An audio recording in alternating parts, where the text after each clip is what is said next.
What is consumer behavior and why should I care?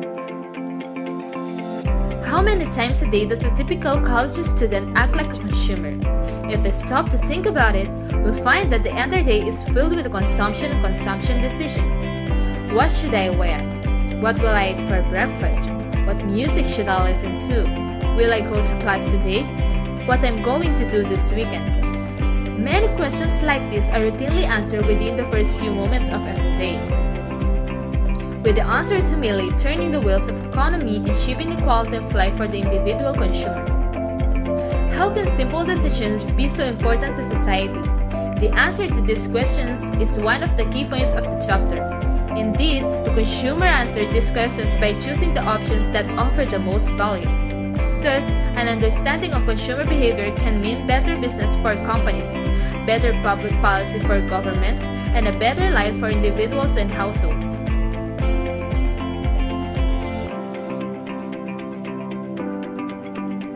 First, consumer behavior as a human behavior. Consumer behavior is the set of value-seeking activities that take place as people go about addressing realized needs. In other words, when a consumer comes to realize that something is needed, a chain reaction begins as the consumer set out to find a desirable way to fill this need. This is the basic consumer behavior process. Let's briefly illustrate the process here to the context of a new phone purchased. At some point, the consumer realized need for a better communication with other people and access to outside media, including the internet. The realization may be motivated by a desire to do a better on the job or to have a better access to friends and family. A1 is simply a specific desire that spells out a way a consumer can go about addressing a recognized need. A consumer feels the need to belong and socialize, and this creates a desire for communication devices. After waiting some points, the consumer decides to visit the store when communication devices are sold.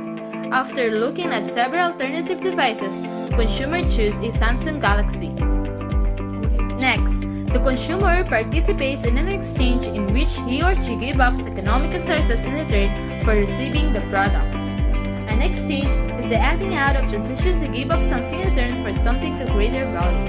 The consumer then uses the product and experiences all the associated benefits and costs. Costs are the negative results of consumption. The costs involve more than just the price of the product. Consumer spends time both shopping for learning how to use a phone. Benefits are the positive results of the consumption. The benefits are ranging from the better job performance to more entertainment from MP3 future. Over time, the consumer evaluates the costs and benefits and reacts to the purchase in some way. Ultimately, the process results in perception of value.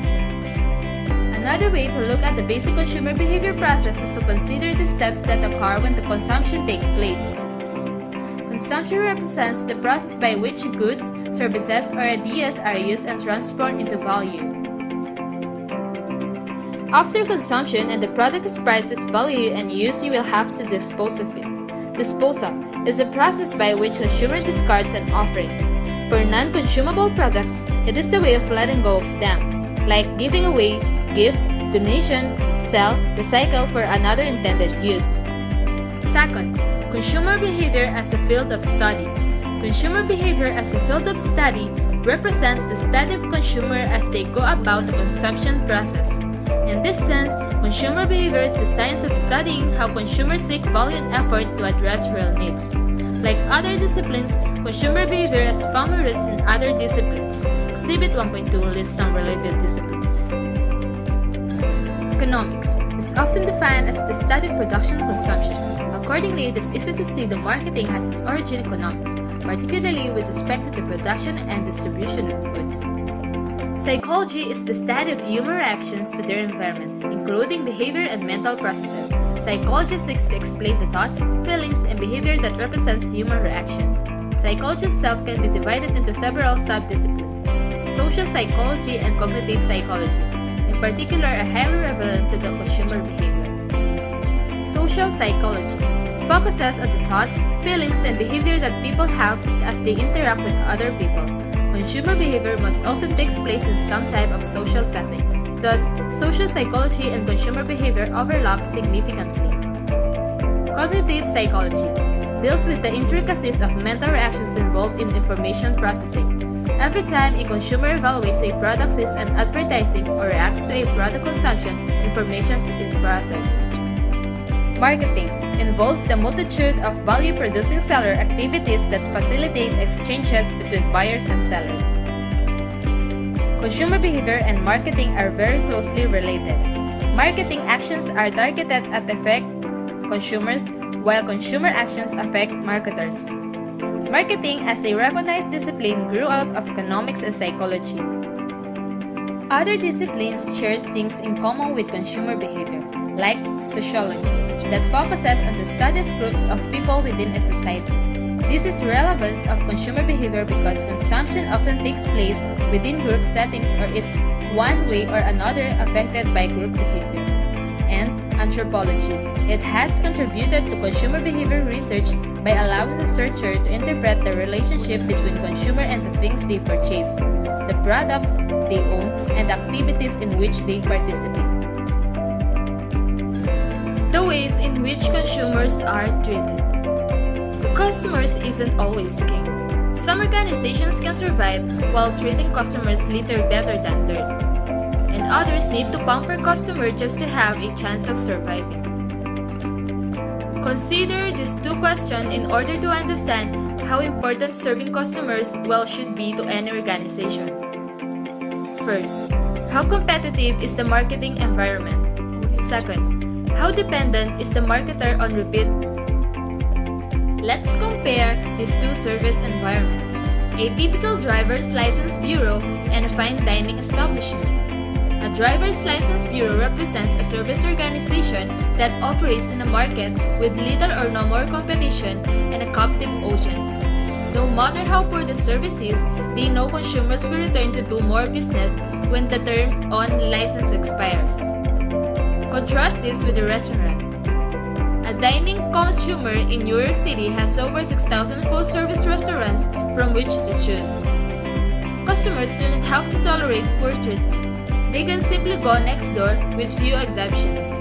A highly competitive marketplace in which consumers have many alternatives ensures good customer service.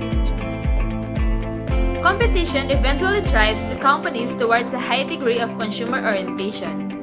Consumer orientation is a way of doing business in which the actions and decisions making of the institutions prioritize consumer value and satisfaction above all other concerns. A consumer orientation is a key component of a firm with a market-oriented culture. Market orientation is an organizational culture that embodies the importance of creating value for customers among all employees. In addition, to understand customers, a market orientation stresses the need to monitor and understand competitors' actions in marketplace and the need to communicate information about the customers and competitors throughout the organization. Relationship marketing and consumer behavior. Let's go back to the list of service environments. Certainly, banks and restaurants are generally in a very intense competition with rival business.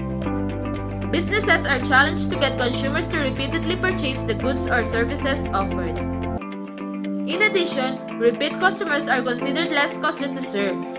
For instance, while a lot of advertising may be needed for every new customers to learn about a restaurant, old customers already know the place.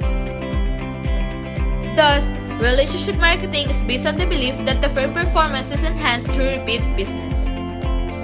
Relationship marketing is the recognition that customers' desires are recurring and a single purchase act may be only the touch points in an organization's series of interactions with customer. Touch points are direct contact between the firm and a customer. Marketers face an ever-increasing number of ways to make the contacts including phone, email, text, message, and a face-to-face contact. Every touchpoint, no matter the channel, should be considered as an opportunity to create value for the customer. Like any type of relationship, a customer-marketer relationship will continue only as long as the both parties see the partnership as valuable.